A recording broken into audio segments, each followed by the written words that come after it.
Hello everyone. In this lecture, we will discuss how we can print all the subarrays of a given array. Okay. So what is a subarray? A subarray is a smaller part of a array.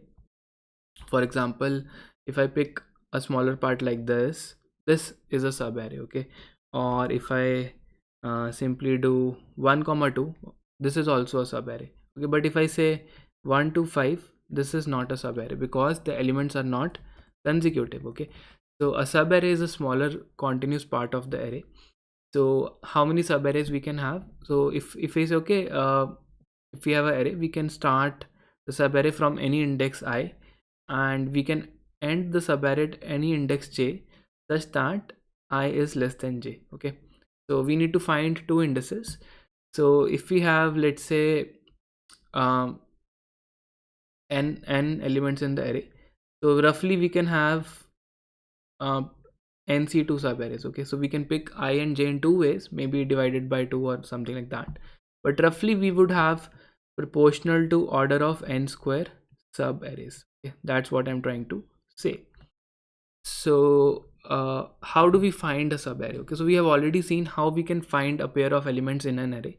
So for every pair, what we need to do now is, instead of printing only array I and array j, we need to print all the elements in the range I to j. So what we can do, we have already seen an approach using two loops to find out the pairs, but now we can take a third variable k that will iterate over all the elements from a given I to a given j. Okay, so that's what we are going to do.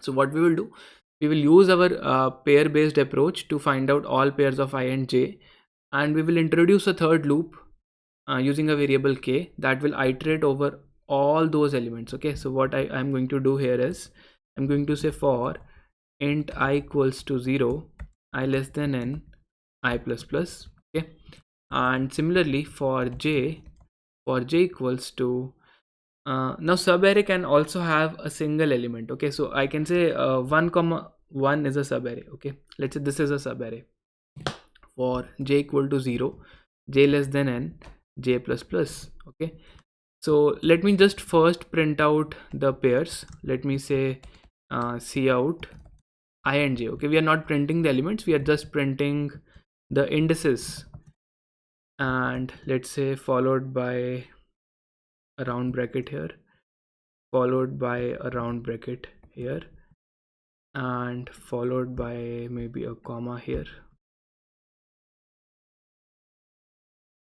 So, and followed by a endl here. Okay, let me first show you what this code is going to print.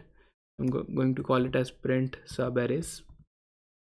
Okay, and instead of this we can say uh, so print all pairs. Now you can see these are the pairs. 0 0 is a pair, 0 1 is a pair, 0 2 is a pair. Now what we want is, we want to print all the elements from 0 0, 0 to 1, 0 to 2, 0 to 3.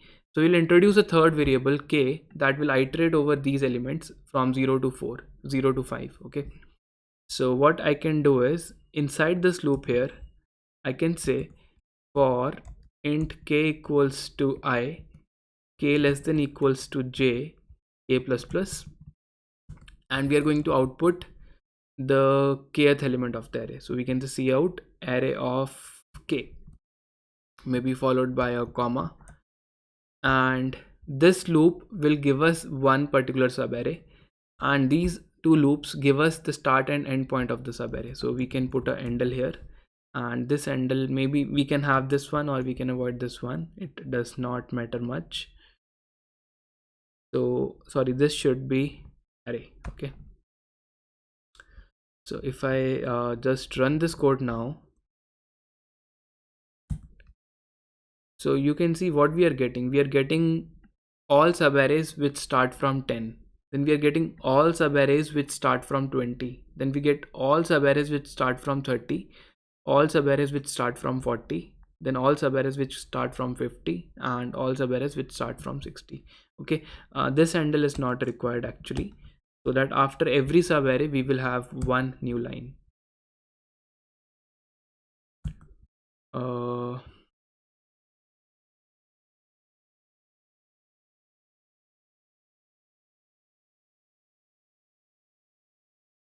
Okay, so this actually should be from I. Okay, so there is a small mistake here.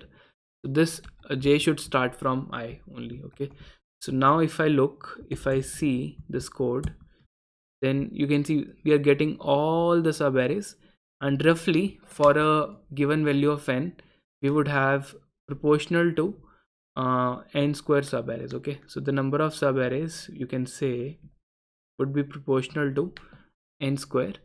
That's what we are trying to say.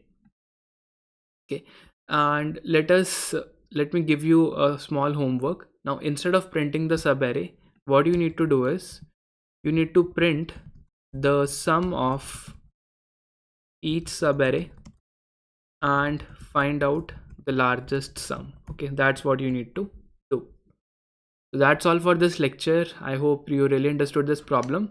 One last thing I want to talk about is the total work in terms of time that we are doing.